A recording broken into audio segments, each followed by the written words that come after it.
Ukraine के Saint Pittsburgh हमले पर जेलेंस्की ने बड़ा दावा किया है। जेलेंस्की ने कहा कि यूक्रेन के हमले में सेंट पिट्सबर्ग के पास 60 टन से ज्यादा गोला बारूद उड़ा दिए गए। उधर रूस के हमले पर 24 घंटे में यूक्रेन में 10 लोगों की मौत हो गई है और इस बीच अमेरिकी अखबार की रिपोर्ट में यह दावा किया गया है कि यूक्रेन के खिलाफ जंग का नया मोर्चा बेलारूस से खुल सकता है।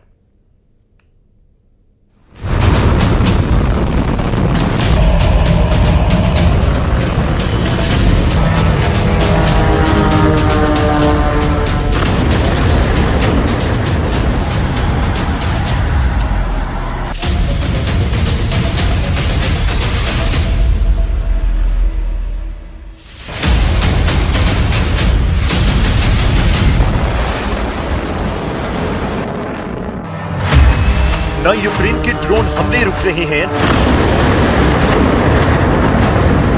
न पुतिन का बैलिस्टिक अटैक।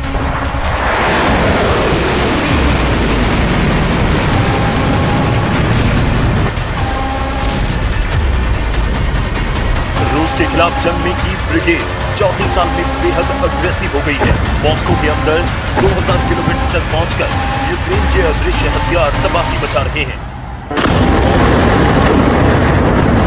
लाइन पर की सेना ने रूस की रफ्तार को धीमा कर दिया है। तो क्या अब पुतिन नया रास्ता तलाश रहे हैं या मॉस्को का अगला टारगेट पोलैंड और बाल्टिक देश हैं? या पुतिन ने लुकाशेंको को मिशन यूरोप सौंप दिया है?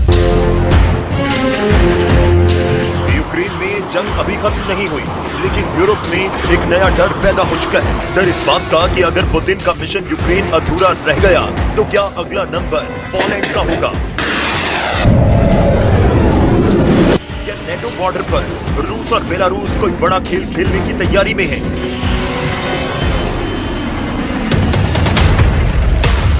अमेरिकी अखबार की रिपोर्ट में दावा किया गया कि रूस का सबसे करीबी सहयोगी बेलारूस पश्चिम के साथ क्रेमलिन के टकराव में नए मोर्चे की तरह उभर रहा है। मॉस्को चाहता है कि लुकाशेंको की सेना यूक्रेन युद्ध में नया फ्रंट खोल दे। बेलारूस की जमीन से ड्रोन हमले तेज हों, जिससे पश्चिमी मोर्चा खुल जाए और यूक्रेन की सेना पूर्व से हटकर उत्तर की तरफ चली जाए, जबकि यूक्रेन ने बेलारूस के इलाकों पर हमले की धमकी दी है।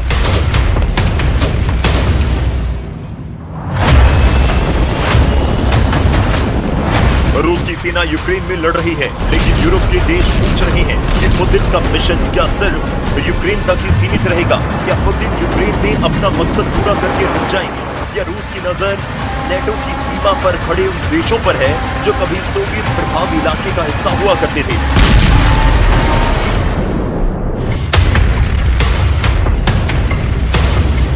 पोलैंड, लिथुआनिया, लातविया, एस्टोनिया, ये चारों देश आज नेटो के सदस्य हैं। पोलैंड नेटो का सबसे मजबूत पूर्वी सदस्य है और यूक्रेन को हथियार सप्लाई में लीडर।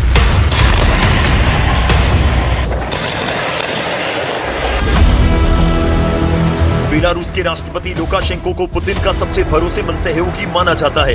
यूक्रेन युद्ध की शुरुआत में भी बेलारूस की जमीन रूस की सेना के लिए लॉन्च पैड बनी थी। रूस के टैंक यहीं से कीव की तरफ बढ़े थे और अब पश्चिमी देशों को डर है कि कहीं वही रणनीति दोबारा किसी नए मोर्चे पर न दोहराई जाए।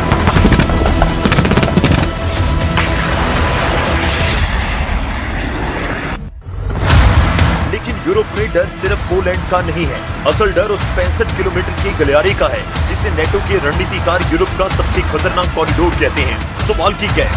एक ऐसा इलाका जो पोलैंड और लिथुआनिया को जोड़ता है, लेकिन इसके एक तरफ बेलारूस है और दूसरी तरफ रूस का सैन्यगढ़ कालिनिनग्राड।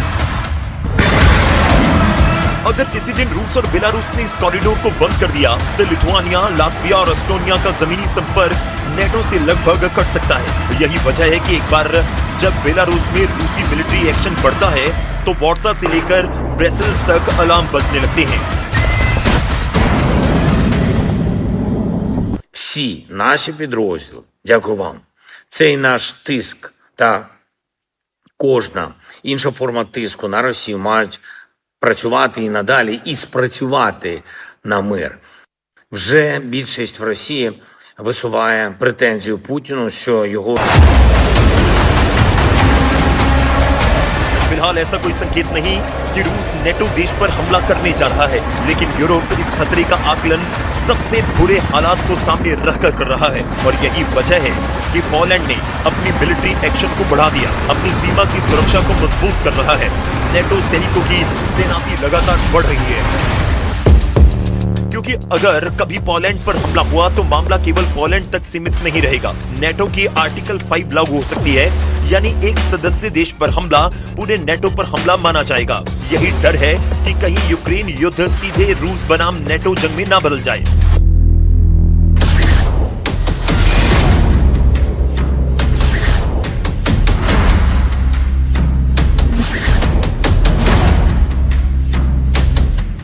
लेकिन यूरोप के डर के उलट मॉस्को का दावा है कि असल में घेराबंदी रूस की हो रही है। रूस का दावा है कि सोवियत संघ टूटने के बाद नेटो लगातार रूस की सीमाओं की तरफ बढ़ रहा है। रूस के मुताबिक उसकी सीमा पर पश्चिमी सैन्य मौजूदगी पहले से कहीं ज्यादा है, यानी जिस चीज को नेटो अपनी सुरक्षा कहता है, रूस उसी को अपने लिए खतरा बता रहा है। यही वजह है कि पुतिन यूक्रेन युद्ध को केवल यूक्रेन की लड़ाई नहीं, बल्कि रूस और पश्चिम के बीच टकराव बता रहे हैं।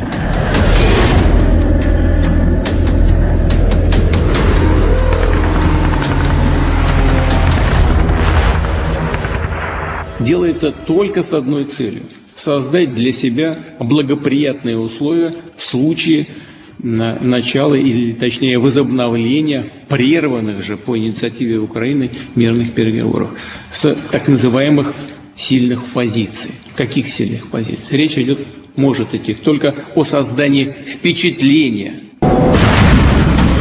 पुतिन यूक्रेन के खिलाफ जीत का दावा कर रहे हैं, लेकिन इस जंग के नतीजे अभी भी रूस के पक्ष में नहीं। तो क्या क्रेमलिन कोई ऐसा पॉइंट तलाश रहा है जो यूक्रेन पर ज्यादा दबाव बना सके? क्या बेलारूस को आगे करके नेटो की पूर्वी सीमा पर तनाव बढ़ाया जाएगा? क्या पोलैंड और बाल्टिक देशों के खिलाफ हाइब्रिड वॉर, साइबर अटैक या सैन्य दबाव बढ़ सकता है? या फिर ये सब केवल पश्चिमी देशों की आशंका है? फिलहाल सच यही है कि यूक्रेन में ड्रोन उड़ रहे हैं, रूस में मिसाइलें गिर रही हैं और यूरोप नक्शे पर अगली संभावित जंग का हिसाब लगा रहा है, क्योंकि युद्ध अभी यूक्रेन की धरती पर है, लेकिन उसकी परछाई पूरी यूरोप पर दिखाई देने लगी है। यूक्रेन में गोलियां चल रही हैं, लेकिन पोलैंड, बाल्टिक देश और नेटो पुतिन की अगली चाल को पढ़ने में जुटे हैं, क्योंकि सवाल केवल आज का नहीं, यूरोप के आने वाले कल का भी है। और रूस यूक्रेन जंग के बीच पुतिन ने अपनी सबसे रहस्यमय मिसाइल का ट्रेलर दिखाया है। पुतिन का दावा है कि उसकी परमाणु स्काईफॉल मिसाइल दुनिया में किसी भी मिसाइल से सबसे ज्यादा बेहतर है। हालांकि पुतिन के दावों पर यूरोप में सवाल भी उठने लगे हैं। देखिए।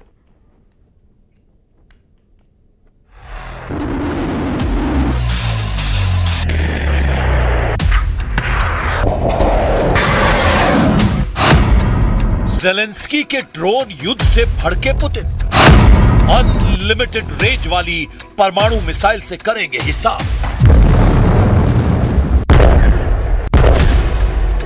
ज़ेलेंस्की ने रूस को लॉन्ग रेंज वाले ड्रोन से जलाना शुरू किया तो क्रेमलिन ने परमाणु ट्रेलर दिखाना शुरू कर दिया है।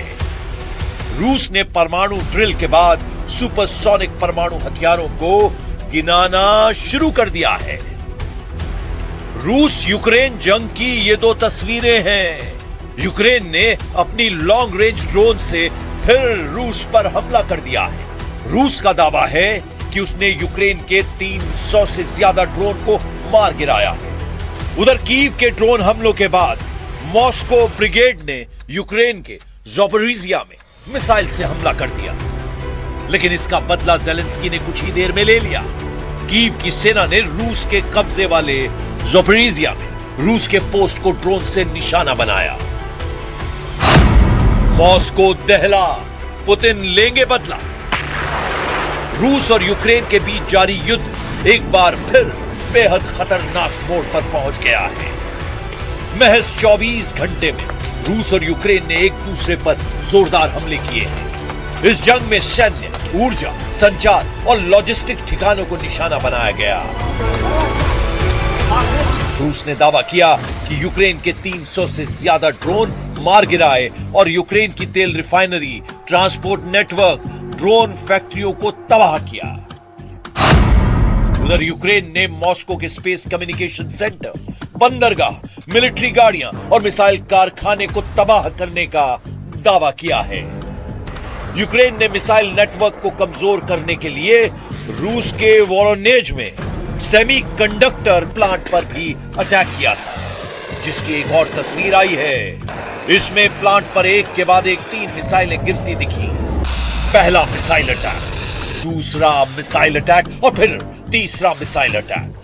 रूस के एक ही प्लांट पर यूक्रेन ने एक एक करके 3 मिसाइलें दाग दी। इसके बाद प्लांट में जोरदार धमाका हुआ। इसके बाद यूक्रेन ने रूस के कब्जे वाले ज़पोरिज़िया पर ड्रोन अटैक कर दिया। हमले में यूक्रेन की एयरफोर्स ने क्राचेक्राक नदी पर बने पुल को निशाना बनाया, जिसमें रूस की सेना को मदद पहुंचाने वाले ट्रक को टारगेट किया गया। हमले के दौरान रूस के सैनिक ट्रकों से निकलकर भागते दिखे और फिर वो ट्रक में लगी आग में घिर गए। ज़पोरिज़िया में उड़ाया पुल, टारगेट पर रूस की सप्लाई चेन। यूक्रेन ने ज़पोरिज़िया के पास एक पुल को निशाना बनाया। इस पुल के जरिए रूस दक्षिणी यूक्रेन में सैनिकों, हथियारों और सैन्य सामान की सप्लाई करता है। यूक्रेन के हमले का मकसद रूसी सेना की सप्लाई लाइन को रोकना और उसकी सैन्य मूवमेंट को कमजोर करना है।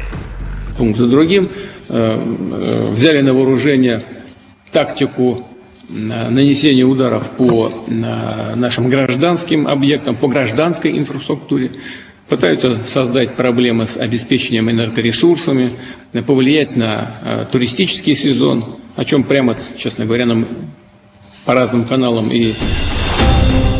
यूक्रेन के ड्रोन अटैक से भड़के पुतिन, कीव को जलाकर पुतिन लेंगे बदला। रूस के बढ़ते तेवर के बीच ज़ेलेंस्की यूरोप के देशों से मदद मांगने में जुटे हैं। ज़ेलेंस्की अपनी शर्तों पर रूस से समझौता करने के लिए भी तैयार है, लेकिन पुतिन ने ज़ेलेंस्की के प्रस्ताव को सिरे से खारिज कर दिया है। पुतिन की शर्त है कि बातचीत तभी होगी जब यूक्रेन सरेंडर करेगा। Как это понимать? Ну что же здесь, какие же предпосылки для личных встреч и переговоров?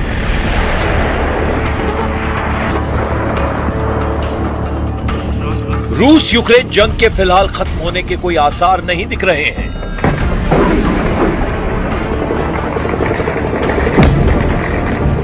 ज़ेलेंस्की अपनी शर्तों पर सरेंडर चाहते हैं, जबकि पुतिन डॉनबास के इलाके पर कब्जा।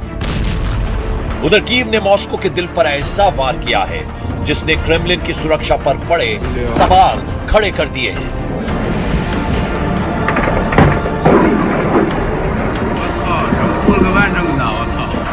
इसके बाद सबसे ज्यादा चर्चा एक रहस्यमयी मिसाइल की हो रही है,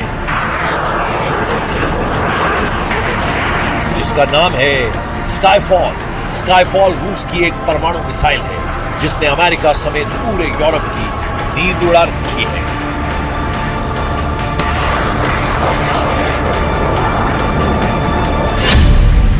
स्काईफॉल को रूस में ब्यूरोवेस्निक के नाम से जाना जाता है। यह मिसाइल न्यूक्लियर एनर्जी से चलती है और दावा है कि इसकी रेंज अनलिमिटेड है, मतलब जब तक ये टारगेट को हिट नहीं करती तब तक ये आसमान में चक्कर लगा सकती है। काफी कम ऊंचाई पर उड़ान भरने की वजह से स्काईफॉल मिसाइल को रडार के जरिए पकड़ पाना काफी मुश्किल है। पुतिन का दावा है कि दुनिया के किसी भी देश के पास इतनी घातक मिसाइल नहीं है। Паритета на десятилетия вперед, можно смело сказать, на весь 21 век. По дальности полета буревестник, как известно, превзошел все известные в мире ракетные системы. У него высокая точность поражения цели, которую он четко, уверенно достиг. स्काईफॉल मिसाइल रूस के उन 6 नए अचूक हथियारों में से एक है जिसके कायल खुद रूसी राष्ट्रपति पुतिन हैं। पुतिन ने 1 मार्च 2018 को इसकी जमकर तारीफ की। उनका दावा है कि दुनिया का कोई दूसरा हथियार इसकी बराबरी नहीं कर सकता। वो इसे रूसी हथियार भंडार का सबसे एडवांस और खतरनाक हथियार बताते हैं। लेकिन पश्चिमी देशों को पुतिन का दावा झूठा लगता है। अमेरिका और उसके साथी देशों को स्काईफॉल के टेस्ट रिजल्ट पर शक है।